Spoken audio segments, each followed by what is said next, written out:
afternoon, everybody. It is 13:57. Welcome to today's webinar. My name is Mamjekile Saleh. I will start my webinar at exactly 2 o'clock. So I'm just going to wait for my time on my side to actually say 2 o'clock, and then I can proceed with today's webinar.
All right, it is exactly 2 p.m. on my clock or my watch, if I may say.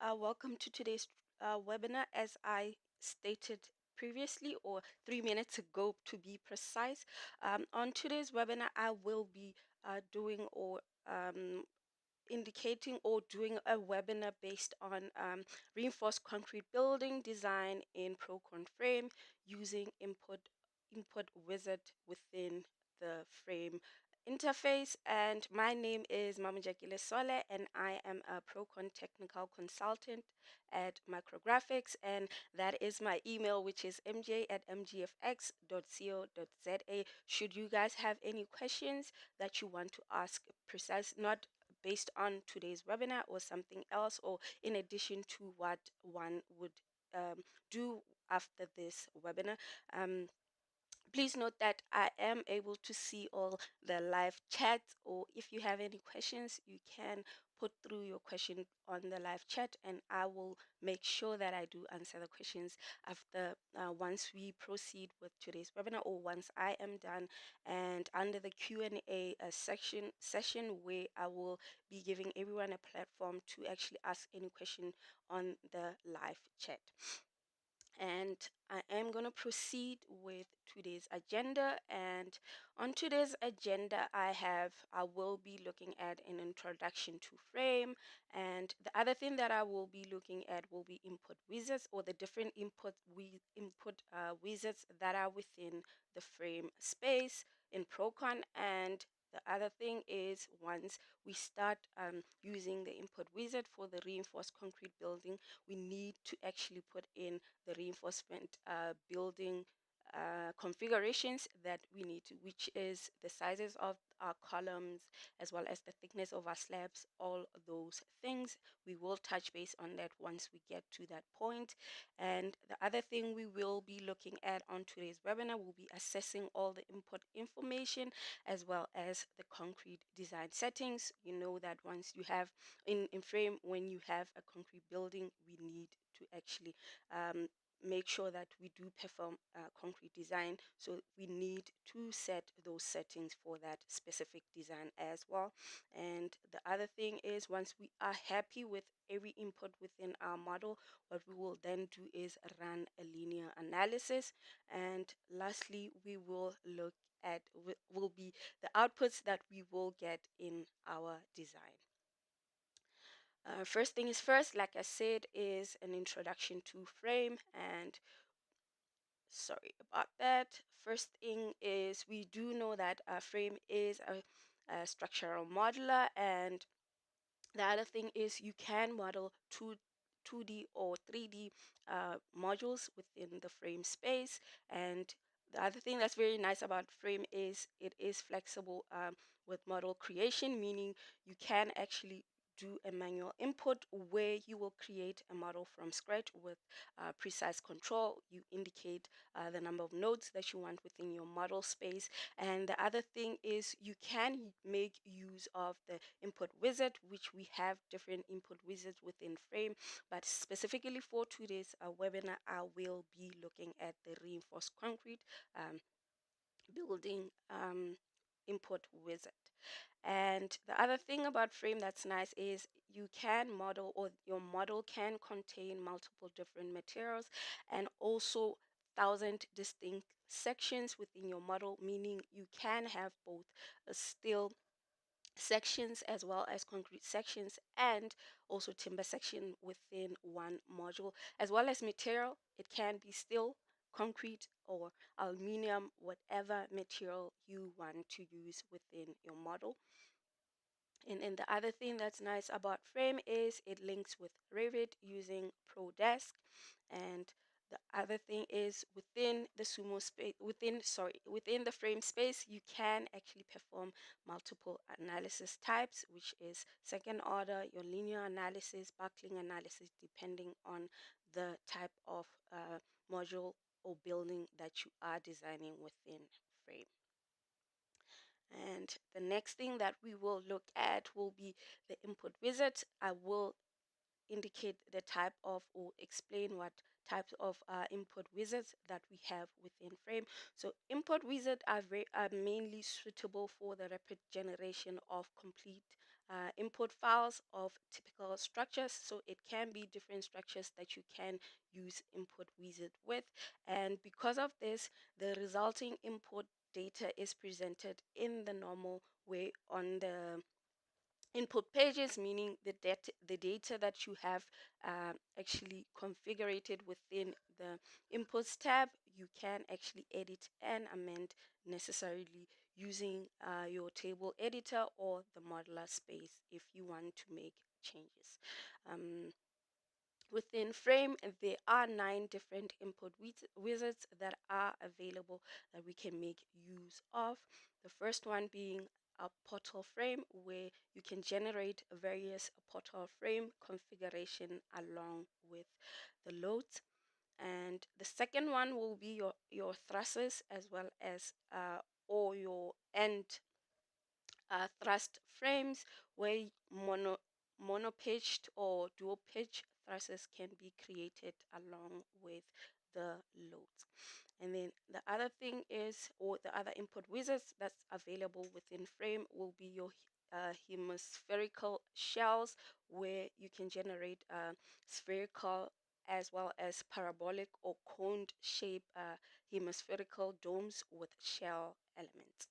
And that is the third one. And the fourth one will be the reinforced concrete building frame, which we will be dealing with today, or what I will be showing you in today's webinar. That is why it is underlined. So with this one, you can quickly generate a multiple story concrete frame within frame analysis. And then the other input wizard within frame that's available, it is our circular reservoir. And with this input wizard, you can generate circular reservoirs made of shells with different wall fixities. And the other one will be the plate and solid mesh generator. And with this input wizard, you can generate surface or solid meshes from basic parameters. And other one that is, or the other input wizard that we do have within the frame analysis model tool will be your rectangular skew grillage. And with this one, you can quickly generate grillage beams in the horizontal XZ plane. And the last two input wizards that we have will be your rectangular or skew slabs, which we can quickly generate a slab in the horizontal XZ plane as well. And the last one will be view plane generator, where we can actually generate view planes to view a slice of the model that you are creating, right? That is basically it. We do have 9 wizard inputs within our frame space. What I'm going to do now is I'm going to launch a Prokon CalcPad, where I will access frame analysis or Prokon frame within the analysis tab. So if I click there, I will definitely launch frame. And these input wizards are within the input space under general, and you will see them on the left hand side within frame. So these are the 9 wizards that we do have within frame. So without wasting any time, I am gonna open the input wizard for reinforced concrete building. And let's say for a case where you do have a layout, I'm just going to open that so that we can use. So you do have a layout like this, where it specifies the number of columns that you have in the X direction as well as the Z direction, as well as the spacing within those columns, or yeah, those columns within your layout. And yes, that's what we have over there. So on this side, we have 1, 2, 3, 4, 5 columns in the X direction, and 1, 2, 3, 4, 5, 6, 7, 8, 9, 10, 11 columns within the Z direction. So you can use a PDF drawing that you have received from your architecture, or even if it's a AutoCAD drawing, instead of importing that drawing into frame, you can simply use those spacing to actually create or build a model from scratch. So let's go back there, since we have that information based on that. So if I go back to my reinforced concrete building frame configuration, or perimeter configuration tab, the first thing that I will see will be the number of columns in the X direction. I think from that picture that I uploaded there is 1, 2, 3, 4, 5, so we can indicate that. So that is 5, right? And it says the spacing, the column spacing in the X direction, and I think it's 6 meters. Yes, I am right. And then it says the number of columns in the in the Z direction is, I think we counted it and it was 11. And then the spacing, the column spacing in the Z direction. If I go back to that image of ours, or our plan within our model, we will, or uh, our model plan drawing, you will see that the distance between the columns, I think the first 8 rows, let me see, 1, 2, 3, 4, 5, 6, 7, 8, and over here I don't think there is a column, so we can still make that 6 meters. But you see that the last spacing between the 2 columns, it is 2.85 meters. And how we would then indicate that, you will see if I say 6 comma, let's say the last one 2.85, you'll see what happens. It will space out the first 2 columns as 6 meters, and then the rest of them as 2.85. So we need to actually count how many 6 we need to actually enter over there between the first, the second, the third, as well as the fourth, so forth and so on. So it will be 6 5.6. I think it'll be 9 6s that we 7, 8, 9, and then lastly it will be 2.85. And then you will see it has now indicated exactly what we are seeing within our plan view, right? And then the next thing that we will see is the number of floors that we have in our building. Let's make them 5, or let's assume we have 5 floors for this specific design or building that we are designing. And then the floor height, similarly to the column spacing, if you have different heights within your building, let's say maybe the first height was 5 meters and then the second height was 6 meters, and if I have only those two dimensions indicated for my floor height, you will see on the display window, it will show me the first height is 5 meters, but then the other heights are indicated as 6 meters. If they were different, for instance, I would have said 5,6,5, and it will space that out depending on what I have indicated within my floor height. So we can leave the floor height as 5 for all floor heights. Let's make them symmetrical, meaning the same throughout the 5 floors. And then you will indicate your column base fixities if you are fixing both the X, Y, and Z direction in translation, or which is pinned, and you can actually fix it both rotationally and also in translation. So I'm going to leave it as X, Y, and Z just to pin my supports at the bottom of my building. And you will indicate your color material, so your concrete material, which is, because we are doing a reinforced concrete building, you need to indicate the MPa that you want to use for your columns, be it 20 MPa or 25 MPa or 30 MPa or 40 MPa. That's dependent on you as the designer, what you prefer and want to use. So for these, we can use simply a 30 MPa concrete for our columns. And then it comes to the corner column sizes. So in most cases, or in most building designs, you can have a different section size for your corner columns, your internal columns, or also your horizontal edge columns and vertical edge columns.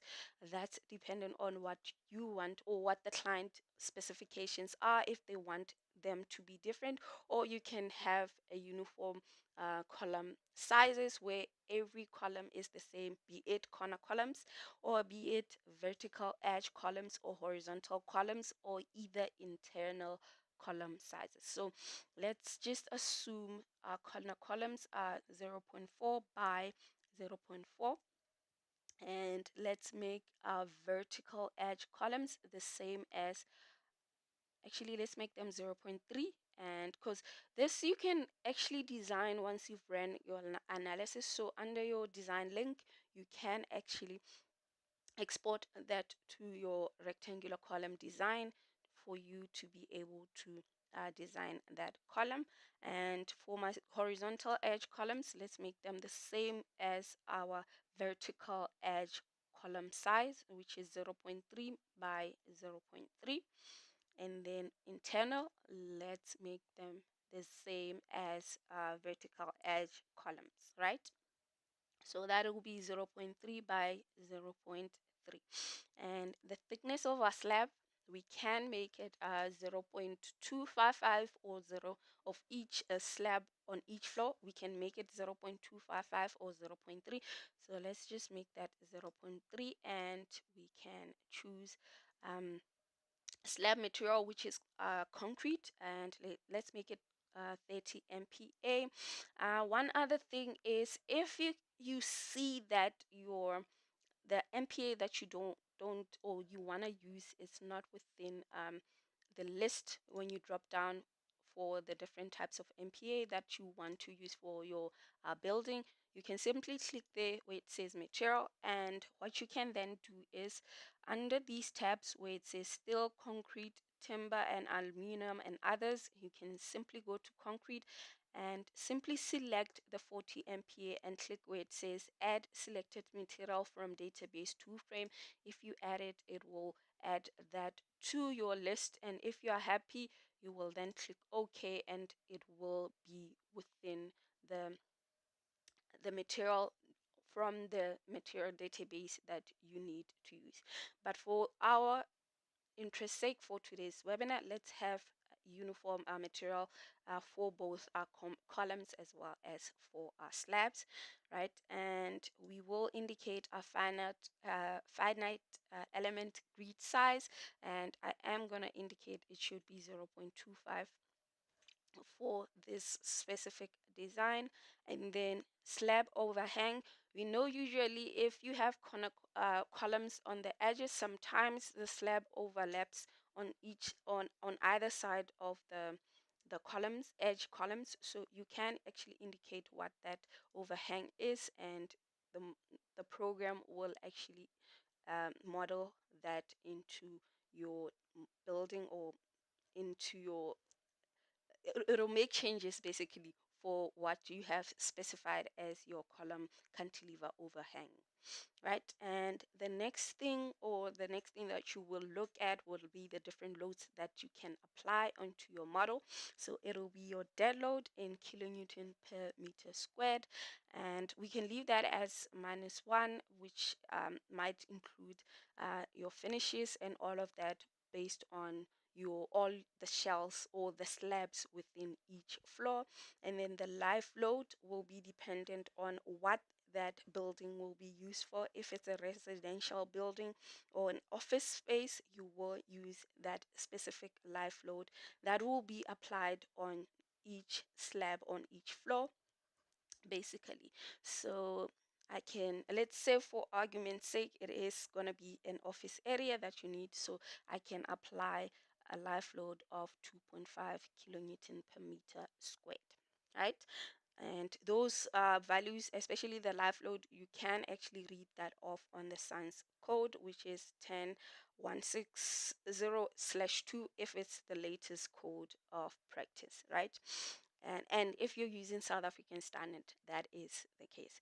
And then the next thing will be your wind loading in the X direction as well as wind load in the Z direction, and these will be applied in the X direction as point loads, and then also will be applied directly to on the edges of your slabs if you apply that to your building, as well as wind loading, or wind load X, which is wind loading on the X direction. It will be applied on the edge of the slab in the X direction as well.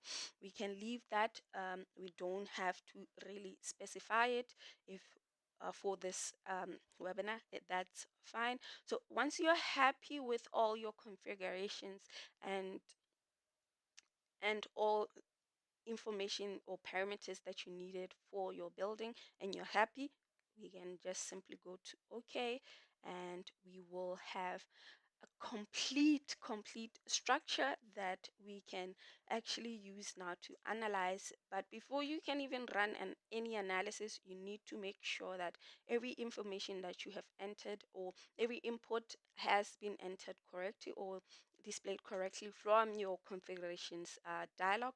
But what I can do is I'm just going to switch off the numbers, because at the moment it looks clustered and very confusing, but this is how then your 3D building will look like. So if I rotate over there, you will see how each column has been spaced. But one way, before I even go to your notes tab, I just want to show you this in plan view in 3D. So I'm going to go on the beams tab, and under my control viewpoint, I am going to go under projection, sorry, orthogonal, and let's say Y. Yes. And what I'm gonna do is close once I have done that, and I'm gonna switch on my 3D so that we can actually see the columns both in the X direction as well as the Z direction, and that is how it looks like, and it's quite similar to what we are seeing at the moment. So that is quite nice that we managed to actually model or get the modeling or the spacing between the columns in the in the X direction as well as the Z direction for us to see those, right? And if you want to go back to your 3D space again, you go under your viewpoint control and you can simply click on default, and you will be able to see each column in 3D as well. And if you would have wanted to see also the slabs included in, or the shells included in 3D, and that would be a complete building, and you can simply rotate to see. We did indicate that our corner columns will be 400 by 400, and then the ones in the horizontal and vertical will be 0.3, as well as our internal columns are the same as our vertical edge columns as well as our horizontal edge columns. So if we navigate or we go through all the inputs tab that we have, you will see that all the nodes were created, but because I've switched them off, you will not see them. Yo, it looks so clustered it because of the finite element mesh that we have picked. We will have a lot of nodes within our shells that have been developed or created, and you will see the program has actually used the block copy function to create all the nodes for our model. And if you go also under the beams tab, you will see, let me just switch that off, you will see all the columns that we have placed within our model in the beams tab, as well as the sections that we picked for our corner columns, as well as our vertical horizontal edge columns, as well as the vertical edge columns, and also internal columns. They will be the same size, and you will see for that it has also indicated the material, because under the configuration dialog we did specify that. And if we go to shells, similar thing, we have actually the program has created all the shells. Let me just switch off the 3D, and we can see, if I zoom in, you will see the different shells based on the mesh size or the finite element that we have created. And then the thickness of our shell is 0.3 as we indicated earlier on. And one thing you can do is you can switch on the nodes or the shell number, so that you know how many shells, or you can see which shells are, or how many shells have been created within your model. And then one thing that you can do is you can indicate your quadrilateral shell type, which we can simply use the DKQ original. And then the other thing will be the supports tab. You will see that supports has been added to all of the columns, or at the bottom of all our columns, if we might say, right? And it will be based on a translation, which is both in the X, Y, and Z direction, but not rotational fixities, right? We have pinned all our bases in this model, and then we will see that the beam or the loads that we did apply earlier on will be shell loads. So it will be loads applied to our slabs in all the levels. So it will be the dead load as well as the live load that we have applied. It will be in the X direction, which is the -1 that we applied, which is the dead load, and then we will then have live load of -2.5 that we actually initially applied. And then the last tab will be the load combination tab. If you notice, I'm just gonna drag this down so that we see.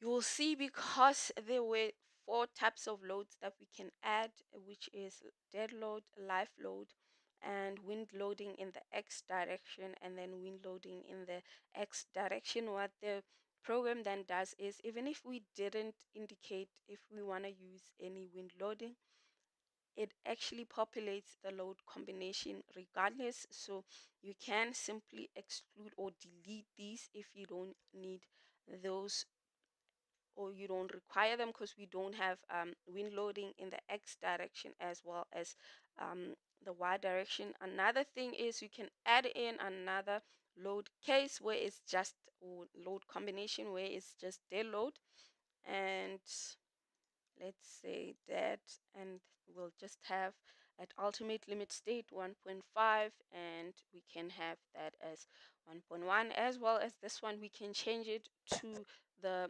load factor that you prefer, or the what the current load factor for serviceability limit state factor. When you have both live load and also dead load, you can change that to what you want to use. And once you are happy, let me just go to file and then save as. I'm just gonna save my model for this. I'm gonna call it webinar, right, so that we have it saved in case something happens. I don't know what would happen, but I'm just being I'm just being safe in this regard. So the minute you are happy with all your inputs, the next tab that we can switch to will be our settings tab. And first thing is first, you will set your domain, which is your full 3D analysis. And in this in this webinar, we are going to run a linear analysis for design purposes, as well as the solver will leave it as MKL, and stress smoothing for our shells, right?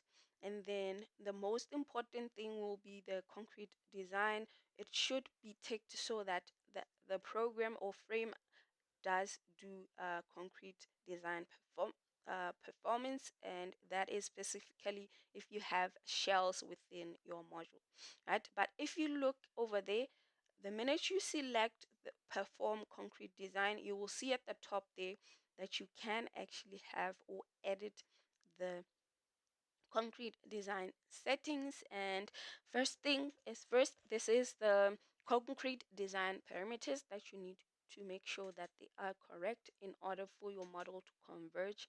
So the first thing that you will see will be your concrete cube strength, which I think for all of our components we did say that it is 30 MPa, so we can change that to 30 MPa. And then the next thing will be our reinforcement yield strength. We can leave it as 450, and then the angle between local axis and the main rebar, it is 0, and then the angle between our local axis and the secondary rebar will be 90. And then in terms of the top cover to center bars in the X direction as well as the Y direction.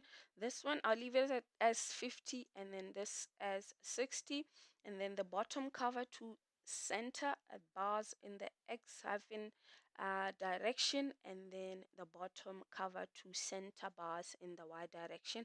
I'm gonna leave these values as it is. And then the other thing is, you can add plane stress effects.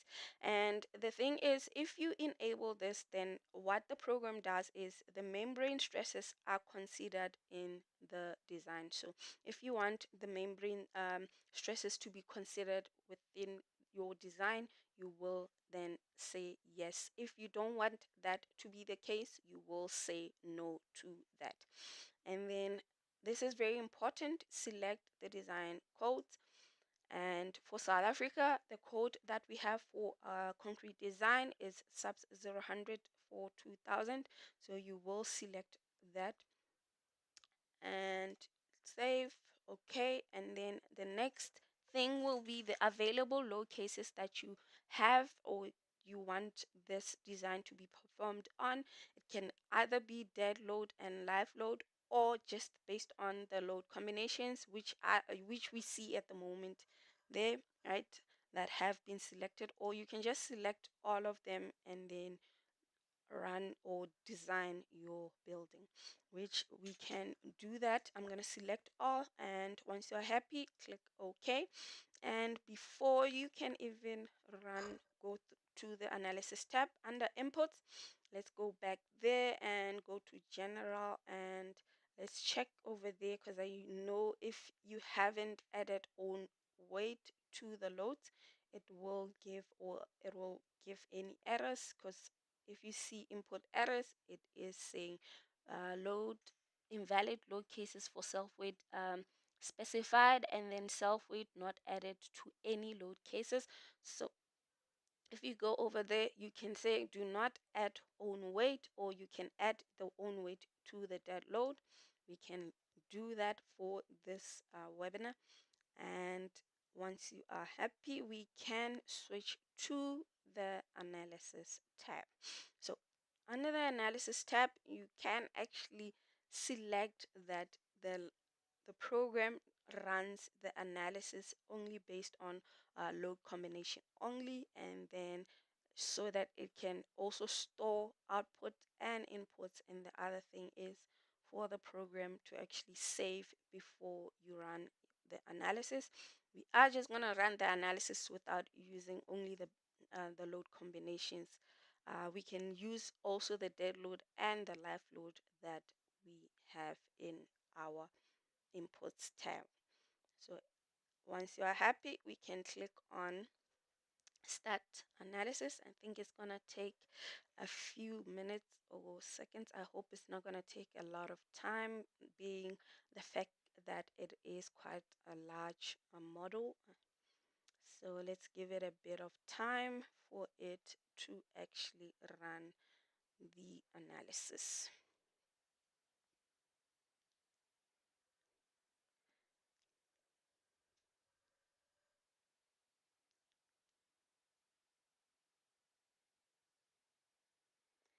Yeah, as I quite expected, but I see now it's actually starting to run.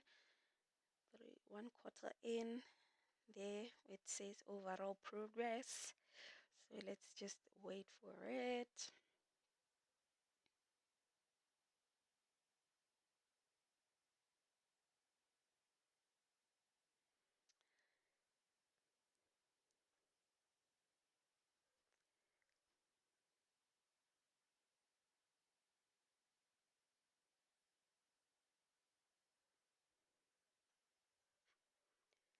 Yeah, I know it's gonna take maybe 2 or 3 minutes for it to go through. I see it's already on a minute. So let's give it a bit of time, or just a few minutes again.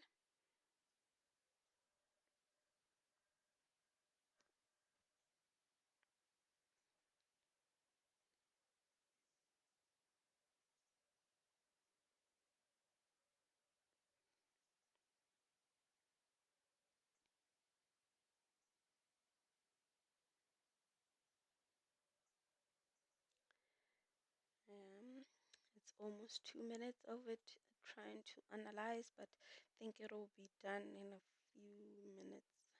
One more minute, I think 3 minutes or 4 minutes, if I'm not mistaken, being the fact of how big it is and also the finite element size that we actually chose, which is 0.25. So yeah, it might take over 3 minutes to actually analyze. Oh, there we go. All right, so once you don't have any errors or issues with your model, it will run a successful analysis, where now your view outputs as well as your design link tab and your calc sheet will now be available for you to actually view or see all your results. So if I go to my view output results, you will see at the bottom there where it's load cases, you can actually use these arrows to actually run through the different type of load combination, or load combinations that you have, or load cases that you might want to see or view your different results on. And the first tab under view outputs will be your deflection, and you can actually select that it doesn't show, or it shows the deflection should show the mode shape only, not including the inputs that you have, which is your nodes and all of that.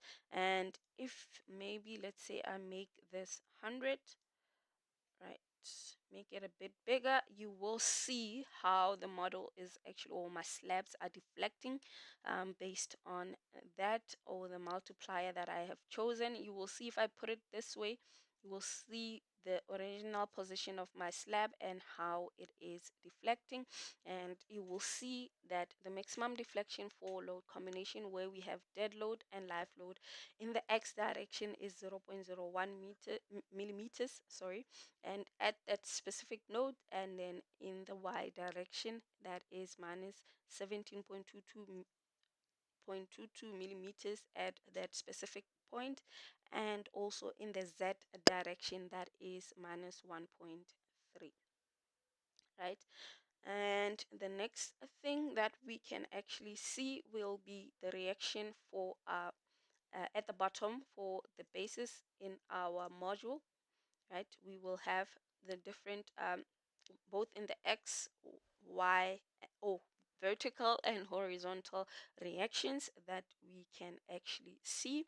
And the other thing will be your beam forces and moments, where at the bottom as well you can actually select the critical load case that you are looking to see the results based on. So the first thing, which is the force type, you will indicate the either you want to see results based on your actual forces, your x moment, your y shear. So if I switch between the two, it will show for the columns, right? And y shear for the columns, and then definitely y moments and x shear for all the columns within your module. And then the other thing will be the plane stresses. Similarly, you can indicate the type of stresses you want to see, which it will be either your maximum stresses within your slabs, as well as the one mass stress, both at the top and at the bottom. And then you will have the different moments and forces that you can see. So bending moment type, either moments in the x direction, y direction, as well as the maximum shear force in the y direction and x direction, if you would love to see.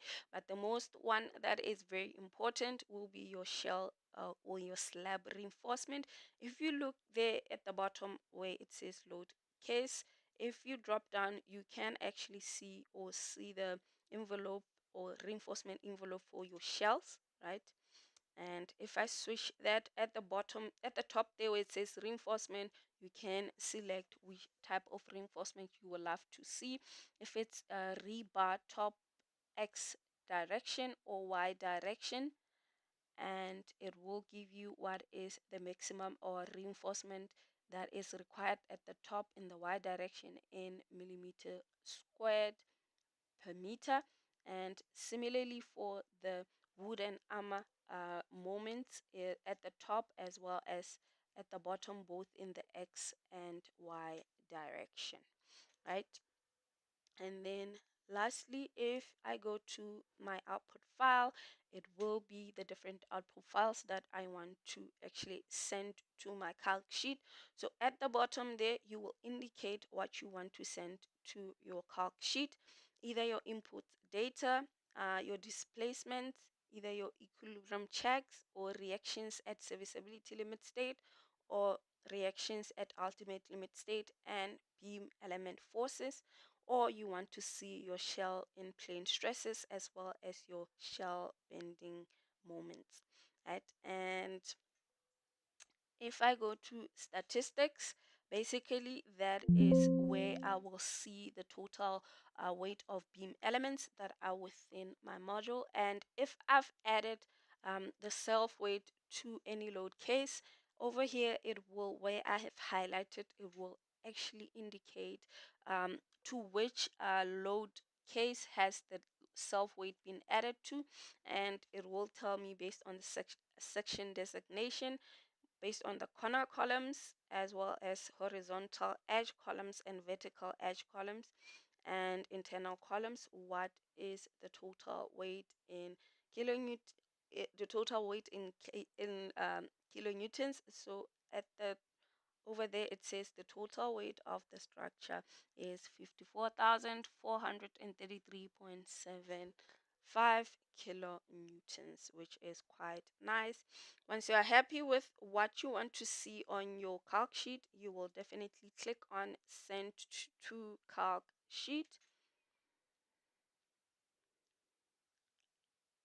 And what the program will do then is send all this information on your calc sheet, and you will be able to access or see that to your calc sheet.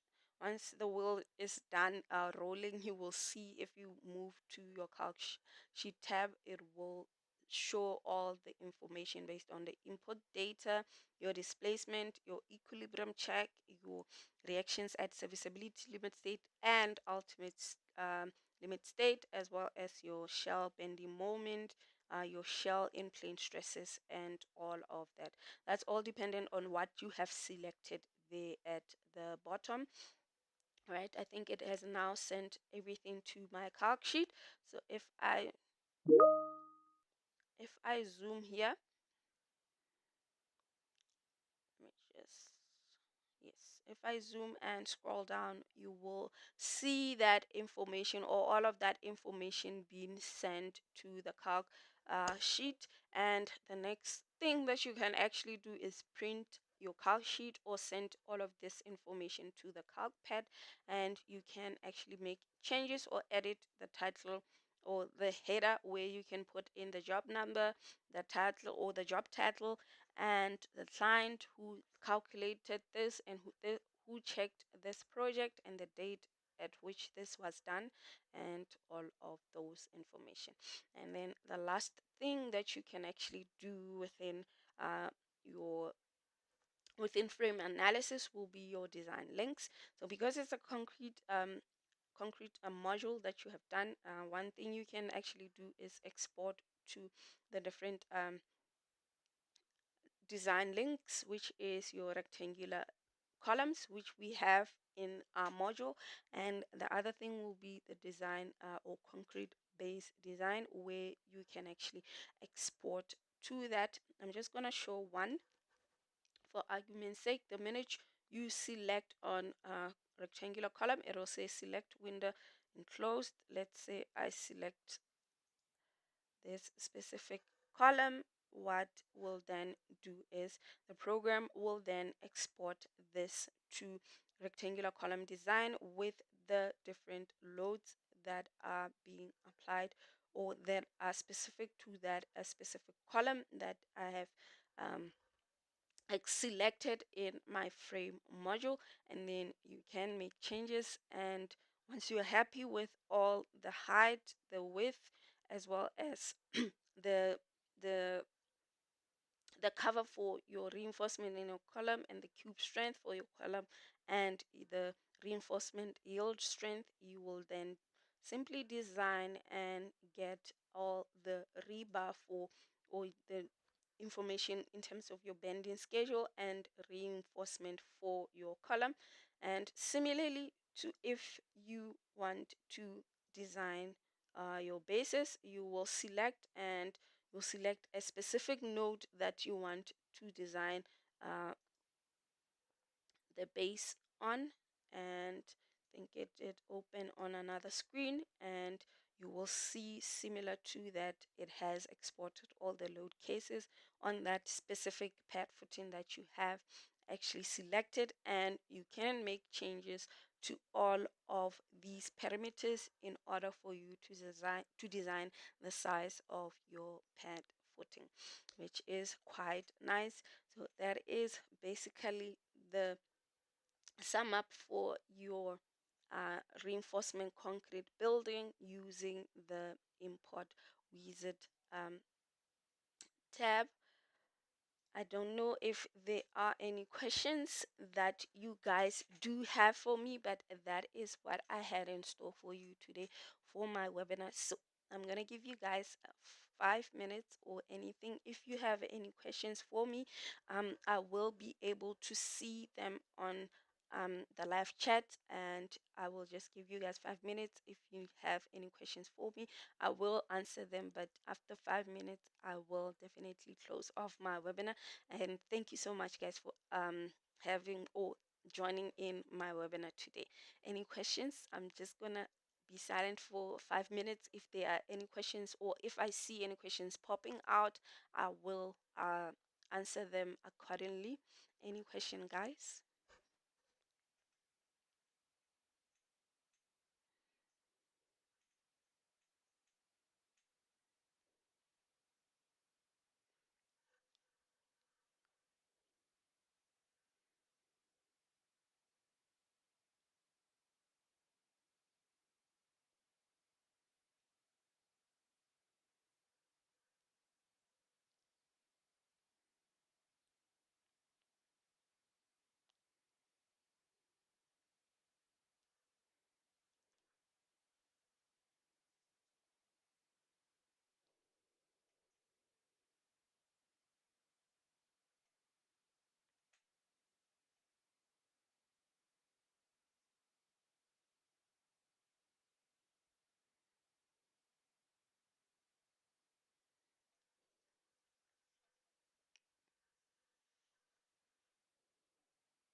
All right, I don't see any questions, so I am guessing everybody is okay so far. If there are any questions or you guys would love to ask or know anything regarding Prokon or any other software that we do provide service on, please do send your queries or send your questions through to info@mgfx.co.za or to my personal email, which is mj@mgfx.co.za, or you can have a look at our website or check out our website to our different information or different blogs, whatever that it whatever information you might be looking for in terms of our company, which is www.mgfx.co.za.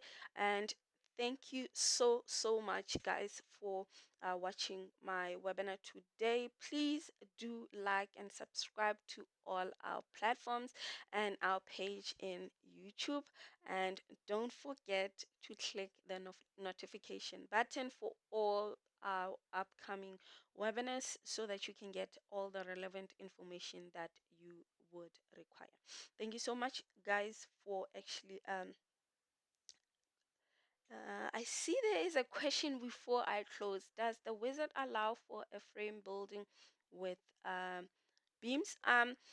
From what I've seen is it only allows you to put in, or in the configuration dialog, the only information that you need to put in will be your uh, columns as well as slabs. I think what you then need to do is, if you want to add in beams, you will have to then manually go ahead and add the beams yourselves, because on the dialog itself there isn't any information for the beams, because it's only the columns, your internal columns and your corner columns, as well as your vertical edge columns and your horizontal edge columns. Nothing with the beams. So under the beam under the beam under the beam inputs tab, you will then have to create your own beams or add in your beams yourself. I think that's the only best way or approach to go about it.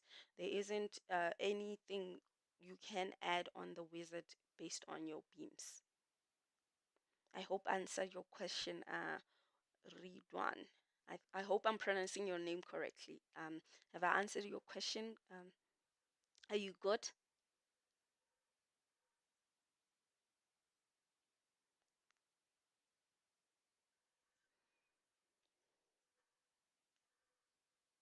All right. Any other question, guys? Thank you, Ridan. I see you are good. Any other questions before we close off our webinar today?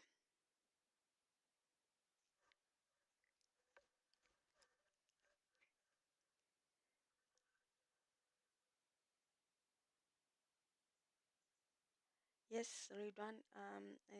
I'm not sure if the yes is based on me asking if I've answered your question, but yes. But if you have more questions, you feel free to actually email myself or email on that this specific email that you're seeing, which is info@mgfx.co.za or mj at mgfx.co.za, and then I will be happy to answer any questions that you might have from your side. But other than that, I'm just gonna wait. If there is more questions, I'm just gonna give you guys another 2 more minutes to actually ask any questions if you have any.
All right, guys, I think that sums up the webinar for today.